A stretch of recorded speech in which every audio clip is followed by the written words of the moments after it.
കാരുണ്യവാനായ അല്ലാഹു നാം ഏവർക്കും തഖ്വയോടുകൂടി ജീവിക്കുവാനും ഈമാനോടുകൂടി മരിക്കുവാനുമുള്ള തൗഫീഖ് നൽകി അനുഗ്രഹിക്കുമാറാകട്ടെ. പ്രിയമുള്ള സുഹൃത്തുക്കളെ, നമുക്കേവർക്കും അറിവുള്ളതുപോലെ നമ്മുടെ ഇസ്ലാമികമായ കലണ്ടർ അനുസരിച്ച് ഒരു പുതുവർഷം നമ്മളിലേക്ക് കടന്നു വന്നിരിക്കുകയാണ്.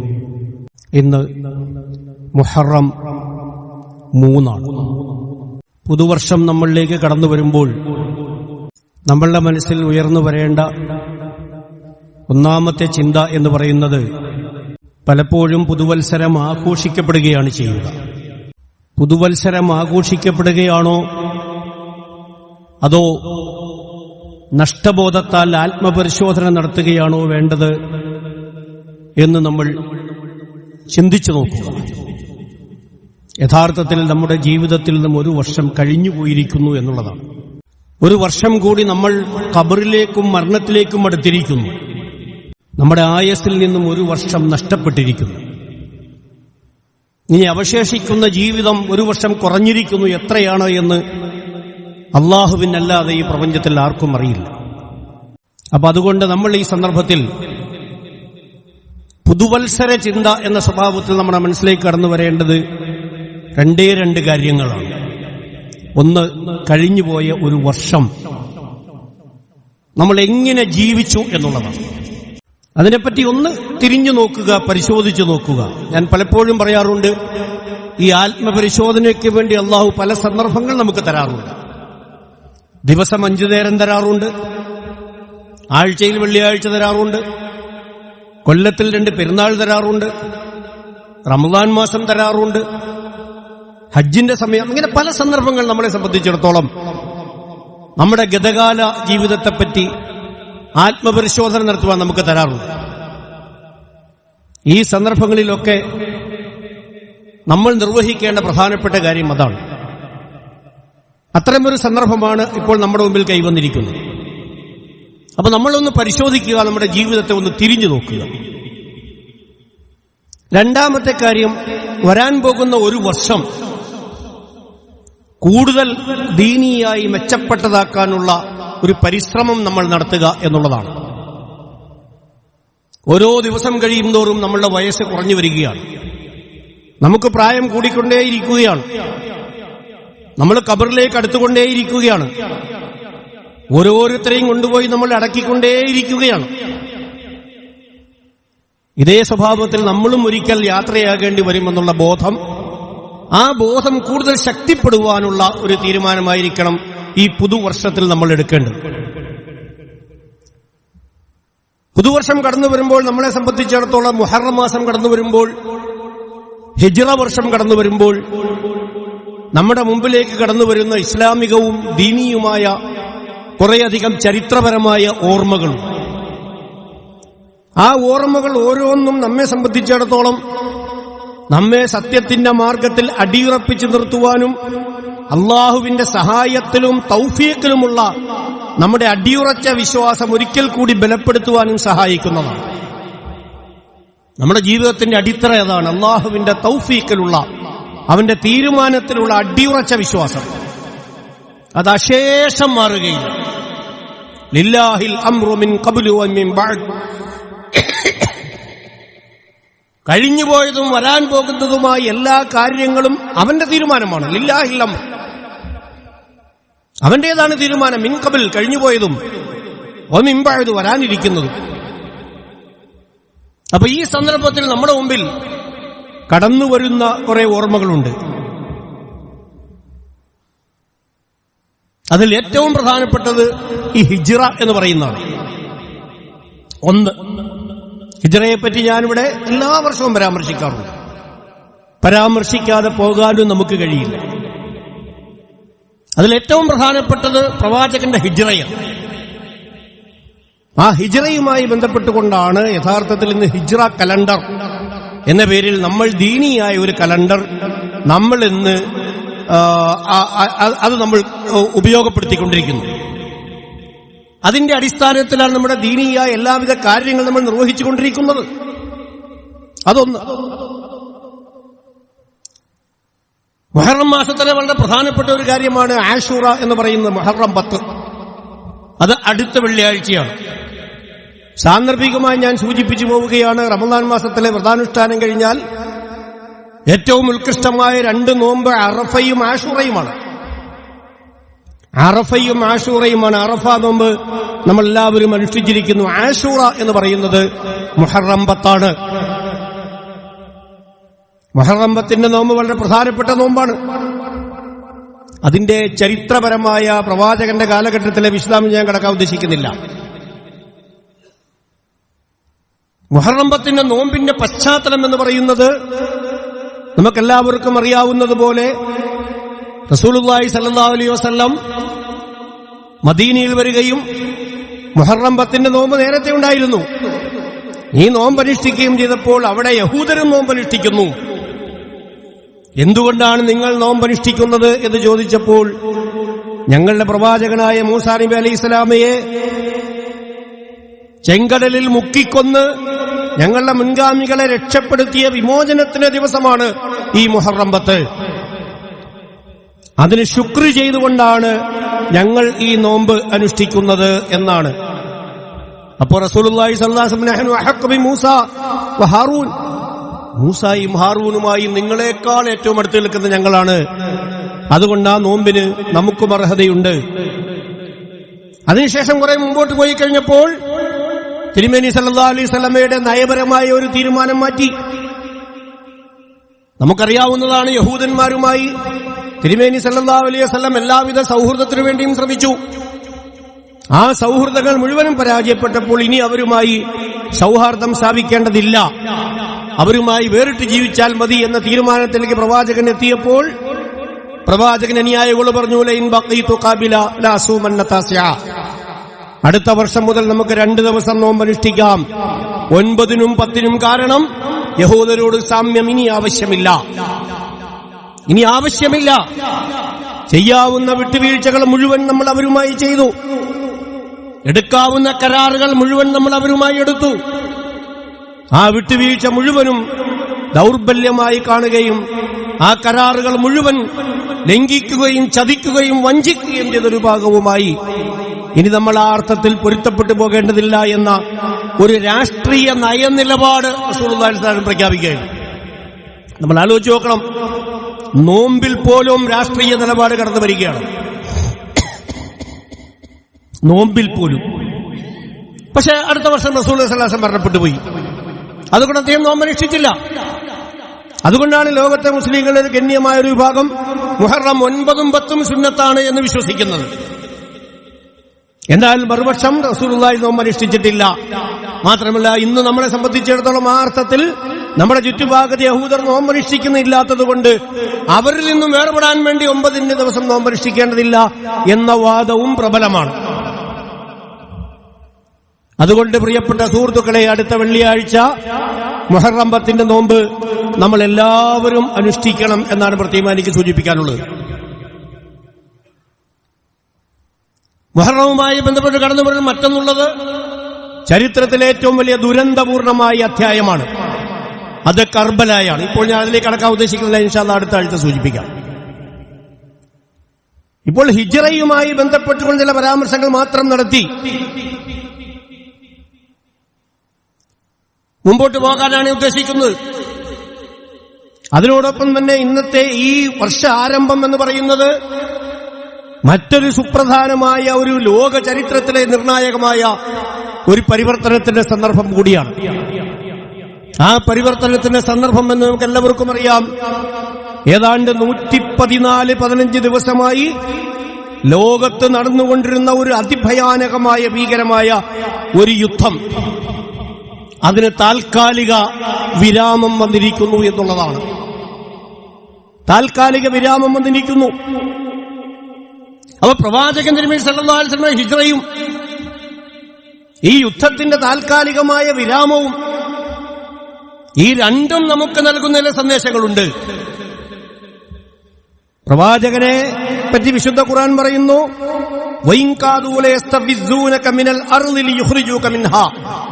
അവർ നിന്റെ നാട്ടിൽ നിന്നും പുറത്താക്കാൻ അടുത്തിരിക്കുന്നു. ലിയുഖ്രിജൂക മിൻഹാ, സൂറത്ത് ബനി ഇസ്രായീൽ. വഇദൻ ലാ യൽബസൂന ഖിലാഫക ഇല്ലാ ഖലീലാ. അങ്ങനെ നിന്നെ പുറത്താക്കി കഴിഞ്ഞാൽ പിന്നെ അധികകാലം നിനക്ക് അവർക്ക് പിടിച്ചു നിൽക്കാൻ കഴിയില്ല. അധികകാലം മുശ്രിക്കുകൾക്ക് പിടിച്ചിരിക്കാൻ കഴിയില്ല. വേറൊരു ഭാഗത്ത് സൂറത്തുൽ അൻഫാലിൽ പറയുന്നുണ്ട്, വഇദ് യംകുറു ബിക്കല്ലദീന കഫറു ലിയുസ്ബിതൂക ഔ യഖ്തുലൂക ഔ യുഖ്രിജൂക. ഒന്നുകിൽ നിന്നെ ബന്ദിയാക്കാൻ അവർ ഉദ്ദേശിക്കുന്നു, ഔ യഖ്തുലൂക അല്ലെങ്കിൽ നിന്നെ കൊല്ലാൻ അവർ ഉദ്ദേശിക്കുന്നു, ഔ യുഖ്രിജൂക അല്ലെങ്കിൽ നിന്നെ നാട് കടത്താൻ അവർ ഉദ്ദേശിക്കുന്നു. ഒന്ന് ആലോചിച്ച് നോക്കുക. ഒന്നുകിൽ യുസ്ബിതൂക നിന്നെ എവിടെയെങ്കിലും അടച്ചു പൂട്ടി കെട്ടിയിടുക, ഔ യഖ്തുലൂക അല്ലെങ്കിൽ നിന്നെ കൊന്നുകളയുക, ഔ യുഖ്രിജൂക നിന്നെ നാട് കടത്തുക. അങ്ങനെ അവർ നാട് കടത്തിക്കഴിഞ്ഞാൽ വഇദൻ ലാ യൽബസൂന ഖിലാഫക ഇല്ലാ ഖലീലാ, അധികകാലം നിനക്ക് പിടിച്ചേക്കാൻ കഴിയില്ല. പ്രവാചകനെ സംബന്ധിച്ചിടത്തോളം, ഇസ്ലാമിക ചരിത്രത്തെ സംബന്ധിച്ചിടത്തോളം പ്രത്യക്ഷത്തിൽ ജീവനും കൊണ്ട് അവിടുന്ന് രക്ഷപ്പെട്ടു പോയതാണ് എന്ന് നമുക്ക് തോന്നുമെങ്കിലും, പക്ഷേ ആ പോക്കായിരുന്നു യഥാർത്ഥത്തിൽ അവരുടെ ജീവിതത്തിലെ ഇസ്ലാമിക ചരിത്രത്തിലെ ഏറ്റവും വലിയ വിജയമായി മാറിയത്. പ്രത്യക്ഷത്തിൽ വലിയ പ്രയാസകരമായ സംഭവമായി നമുക്ക് തോന്നുന്ന ഹിജ്റ. കാരണം ഹിജ്റ എന്ന് പറയുന്നത് മനുഷ്യൻ അവന്റെ ജീവിതത്തിൽ അനുഭവിക്കാവുന്ന കുറെ പ്രയാസങ്ങളുണ്ട്. ഒന്നവൻ മർദ്ദിക്കപ്പെടുക എന്നുള്ളതാണ്, മറ്റൊന്നവൻ കൊല്ലപ്പെടുക എന്നുള്ളതാണ്, മറ്റൊന്നവൻ നാട്ടിൽ നിന്നും പുറത്താക്കപ്പെടുക എന്നുള്ളതാണ്. ആദർശത്തിന്റെ പേരിൽ പലപ്പോഴും വിശ്വാസികളായ ആളുകൾ നാട്ടിൽ ഭീകരമായ മർദ്ദനത്തിന് വിധേയമായിട്ടുണ്ട്. ഒരുപാട് ആളുകൾ കൊല്ലപ്പെട്ടിട്ടുണ്ട്. ഒരുപാട് ആളുകൾ നാട് വിട്ടുപോകേണ്ടി വന്നിട്ടുണ്ട്. ഹിജ്റ എന്ന് പറയുന്നത്, പലായനം എന്ന് പറയുന്നത് മനുഷ്യ ചരിത്രത്തിലെ വിമോചനത്തിന്റെ വളരെ പ്രധാനപ്പെട്ട ഒരു വഴിയാണ്. അതുകൊണ്ടാണ് വല്ലദീന ആമനു വഹാജറു വജാഹദു, വിശ്വസിക്കുകയും ഹിജ്റ ചെയ്യുകയും ജിഹാദ് ചെയ്യുകയും. നിങ്ങൾ ഈമാൻ, ഹിജ്റ, ജിഹാദ്, ഇത് മൂന്നും ഖുർആൻ ആ ക്രമത്തിലാണ് പറയുന്നത്. അവർ വിശ്വസിച്ചു, അവർ ഹിജ്റ ചെയ്തു, അവർ ജിഹാദ് ചെയ്തു, അള്ളാഹു അവരെ രക്ഷപ്പെടുത്തി. തിരുമേനി സല്ലല്ലാഹു അലൈഹി വസല്ലമയെ സംബന്ധിച്ചിടത്തോളം ഈ ഹിജ്റ എന്ന് പറയുന്നത് തനിക്ക് ധൈര്യമായി കാലൂന്നി നിൽക്കാനുള്ള ഒരു മണ്ണവിടെ ലഭിക്കുകയാണ് ചെയ്തത്. ഒരു മർദ്ദനവും ഏൽക്കാതെ, ഒരു പ്രയാസവും സഹിക്കാതെ സമാധാനപരമായി ജീവിക്കാൻ ആവശ്യമായ 13 വർഷത്തെ ഭീകരമായ പ്രയാസങ്ങൾക്ക് ശേഷം ശാന്തമായി ജീവിക്കാനുള്ള ഒരു അവസരമാണ് പ്രവാചകന്റെ ജീവിതത്തിൽ തിരിച്ചു കിട്ടിയത്. എന്ന് മാത്രമല്ല പ്രിയപ്പെട്ട സുഹൃത്തുക്കളെ, ലോകത്തുള്ള മുഴുവൻ വിശ്വാസികളും ഒരുമിച്ചുകൂടി അവർ ഒറ്റക്കെട്ടായ ഒരു ഉമ്മത്തായ ഒരു ശക്തിയായി മാറി. ചിതറിക്കിടക്കുന്ന വിശ്വാസികൾ മുഴുവൻ നാനാഭാഗത്തുനിന്ന് അഭയാർത്ഥികളായി എത്യോപ്യയിലേക്ക് അവരെല്ലാവരും തിരിച്ച് മദീനയിലേക്ക് വന്നു. മദീനത്തു റസൂൽ. ആ പട്ടണത്തിന്റെ പേര് തന്നെ മദീനത്തു റസൂൽ എന്ന പേരിലാണ്. പഴയ പേര് യസ്രിബ് എന്നാണ്, ഇന്ന് മദീനത്തു റസൂലാണ്. മദീനയിലേക്ക് തിരിച്ചു വന്നു. മാത്രമല്ല, അനുയായികളെ സംബന്ധിച്ചിടത്തോളം ത്യാഗം ചെയ്യാൻ സന്നദ്ധരാണ് എന്നുള്ളൊരു പരീക്ഷണമായിരുന്നു അത്. ആ പരീക്ഷണത്തിൽ അവർ വിജയിച്ചു. എല്ലാവരും തങ്ങളുടെ വീടും കുടുംബവും സ്വത്തും കൃഷിയും എല്ലാം ഉപേക്ഷിച്ചുകൊണ്ട് അള്ളാഹുവിന്റെ പ്രവാചകന്റെ വഴിയിൽ അവർ ഇറങ്ങിപ്പുറപ്പെട്ടു. ദീന്റെ മാർഗത്തിൽ ഇറങ്ങിപ്പുറപ്പെട്ടു. എല്ലാം ഉപേക്ഷിച്ചു. ത്യാഗം ചെയ്യാൻ സന്നദ്ധരായ ഒരു സംഘം അനുയായികൾ തനിക്കുണ്ട് എന്ന് പ്രവാചകൻ നല്ല ബോധ്യം വന്നു. അവരെല്ലാവരും ഒരു സ്ഥലത്ത് ഒരുമിച്ചുകൂടി. തന്റെ കാലുറപ്പിക്കാൻ ഒരു ഭൂമി അവിടെ കിട്ടിയെന്ന് മാത്രമല്ല, തന്റെ വ്യവസ്ഥ നടപ്പാക്കാനുള്ള ഒരു ഭരണ സംവിധാനവും പ്രവാചകൻ അവിടെ കിട്ടി. ദീൻ അവിടെ ഒരു വ്യവസ്ഥയായി മാറുകയാണ്. അതുകൊണ്ടാണ് ലോകപ്രശസ്തനായ ഒരു ചരിത്രകാരൻ പറഞ്ഞു, മക്കയിൽ ദീനുൽ ഇസ്ലാം കേവലം ഒരു മതമായിരുന്നു, മദീനയിൽ ദീനുൽ ഇസ്ലാം രാഷ്ട്രത്തിന്റെ മതമായി തീർന്നു എന്നാണ്. മക്കയിൽ ദീനുൽ ഇസ്ലാം കേവലം ഒരു മതമായിരുന്നു, മദീനയിൽ ദീനുൽ ഇസ്ലാം രാഷ്ട്രത്തിന്റെ മതമായി തീർന്നു. കേവലം മർദ്ദിതമായ ഒരു മതത്തിൽ നിന്നും അധികാരമുള്ള ഒരു മതത്തിലേക്കുള്ള വലിയ ഒരു പരിവർത്തനമായിരുന്നു പ്രിയപ്പെട്ട സുഹൃത്തുക്കളെ ഹിജ്റ എന്ന് പറയുന്നത്. അതിനുശേഷമാണ് 2 വർഷത്തിന് ശേഷമാണ് ബദർ നടക്കുന്നത്. ആ ബദറിൽ അവർ ദയനീയമായി പരാജയപ്പെട്ടു. വൈദൻ ലാ യൽബസൂന ഖിലാഫക ഇല്ലാ ഖലീലാ, അല്പം പോലും കാലം നിനക്ക് പിടിച്ചിരിക്കാൻ കഴിയില്ല.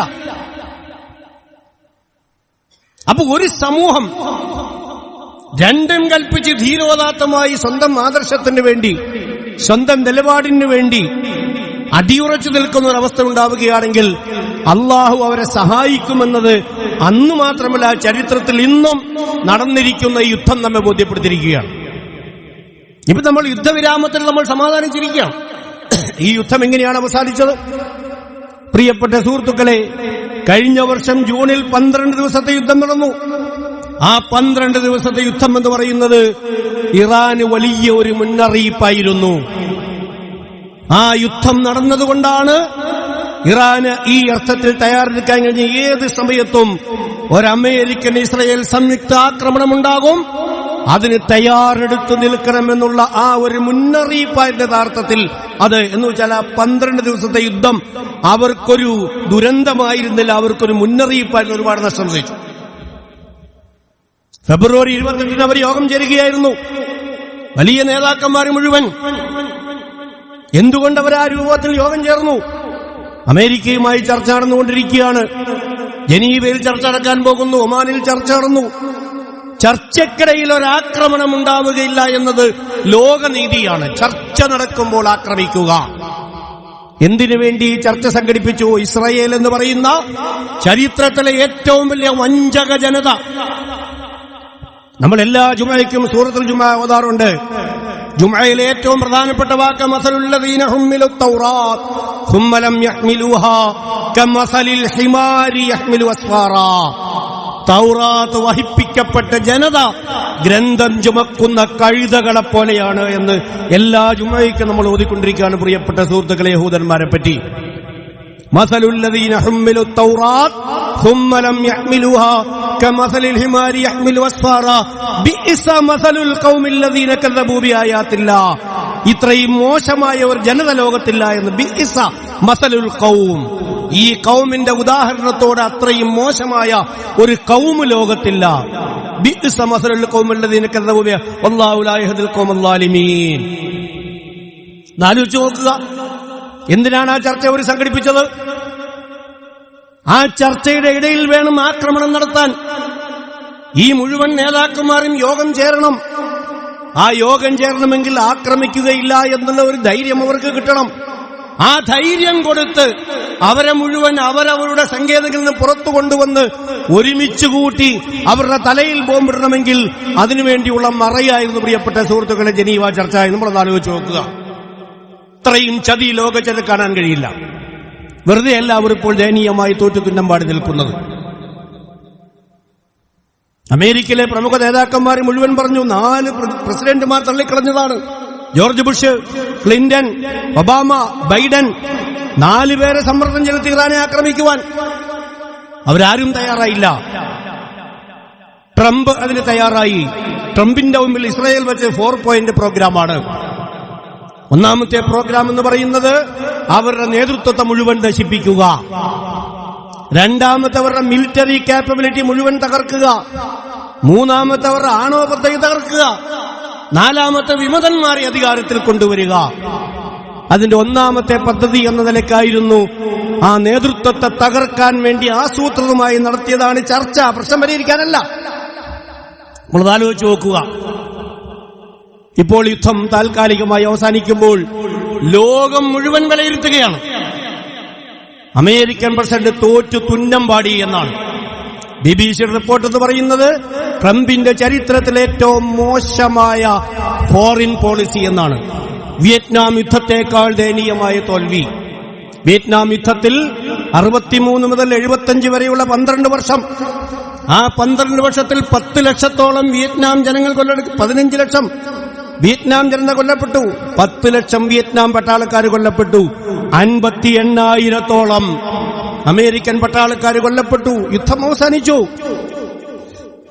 പക്ഷേ വിയറ്റ്നാമിന്റെ 10 പൈസ കൊടുക്കേണ്ടി വന്നിട്ടില്ല. അതുകൊണ്ടാണ് വിയറ്റ്നാമിനേക്കാൾ ദയനീയമായ യുദ്ധം.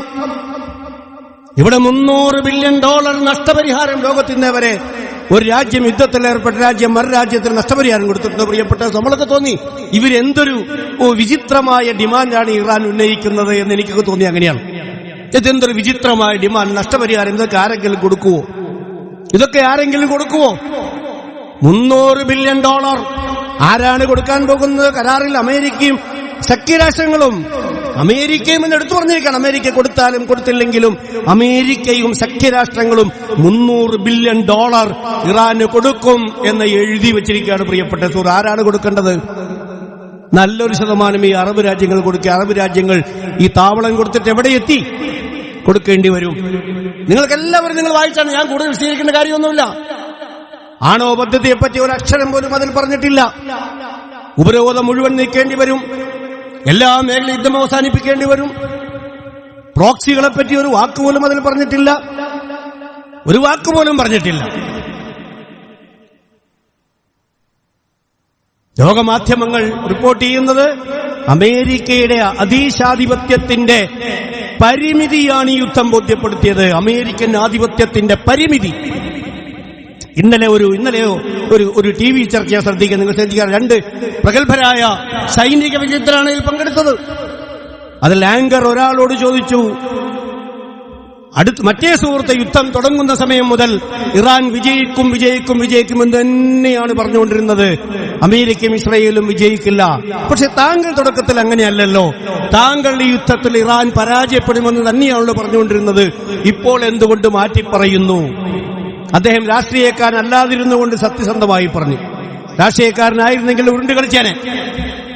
അദ്ദേഹം സത്യസന്ധമായി പറഞ്ഞു, ഞാൻ ഒരു സന്ദർഭം വരെയും ലോകത്തിലെ ഏറ്റവും വലിയ ആയുധശക്തിയായ അമേരിക്ക, അതിന് കിടപിടിക്കുന്ന ഇസ്രായേൽ, CIA, മൊസാദ് പോലുള്ള ലോകത്തിലെ ഏറ്റവും കിടപിടിക്കുന്ന ഏജൻസികൾ 50 വർഷത്തോളം ഉപരോധം, വമ്പിച്ച സാമ്പത്തിക ഉപരോധം, ചുറ്റുഭാഗത്തുള്ള മുഴുവൻ അറബ് രാജ്യങ്ങളിലും താവളങ്ങൾ, കടലിൽ മുഴുവൻ ഭീമാകാരമായ അമേരിക്കൻ പടുകൂറ്റൻ യുദ്ധക്കപ്പലുകൾ, ഇത്രയൊക്കെ ഒരുക്കിക്കൊണ്ട് ഇറാൻ പോലുള്ള ഒരു രാജ്യയുദ്ധം നടക്കുമ്പോൾ ആ യുദ്ധത്തിൽ ഇറാൻ ജയിക്കുമെന്ന് വിശ്വസിക്കുവാൻ എന്റെ കോമൺ സെൻസ് എന്നെ അനുവദിച്ചില്ല എന്നാണ് അദ്ദേഹം പറയുന്നത്. നിങ്ങളൊന്ന് ആലോചിക്കുക പ്രിയപ്പെട്ട, സത്യസന്ധമായി പറയാണ്, എന്റെ കോമൺ സെൻസ് എന്നെ അനുവദിച്ചില്ല. പക്ഷെ ഇപ്പോൾ ഞാൻ അംഗീകരിക്കുന്നു, യുദ്ധത്തിൽ അമേരിക്ക അമ്പേ പരാജയപ്പെട്ടു എന്ന്. അവിടെ ഭരണമാറ്റം നടത്താൻ കഴിഞ്ഞില്ല.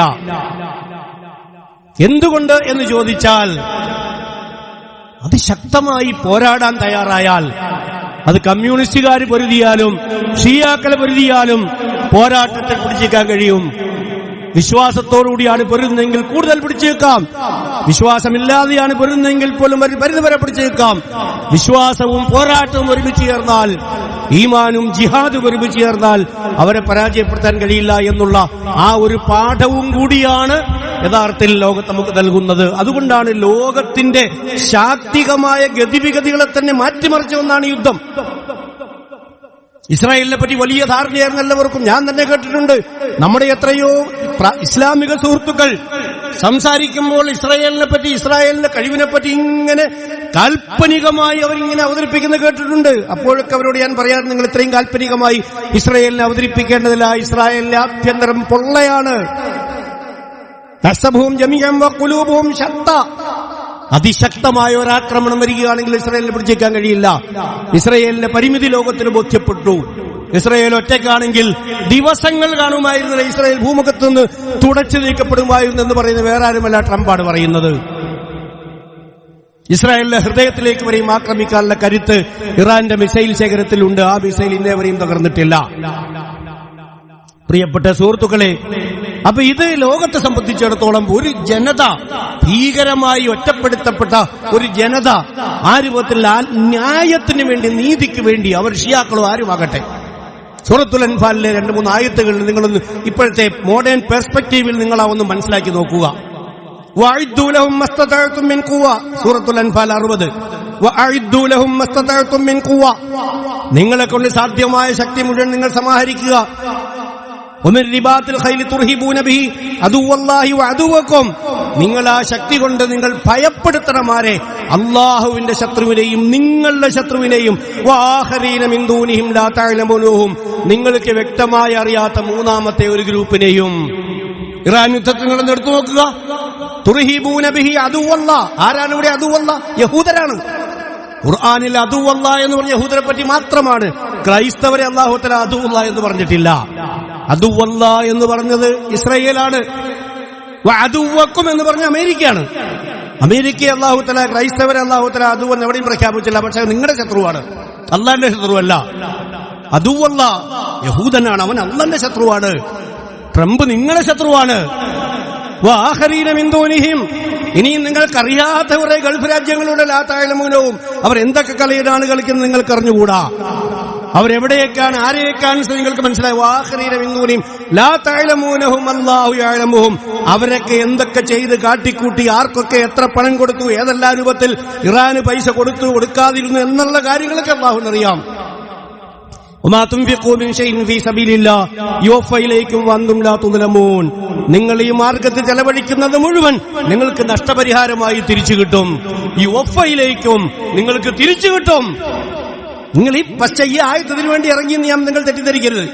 ഈ പദം ഒന്ന് വ്യാഖ്യാനിച്ച് നോക്കുക, നിങ്ങളൊന്ന് മനസ്സിലാക്കിയതോ.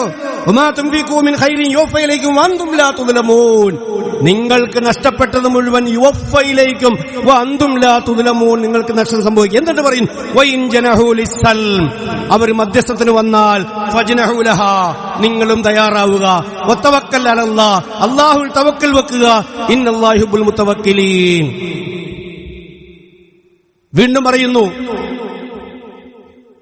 വഇൻ യുഹാദിഉക, ഇനി അവർ നിങ്ങളെ വഞ്ചിക്കുകയാണെങ്കിലോ,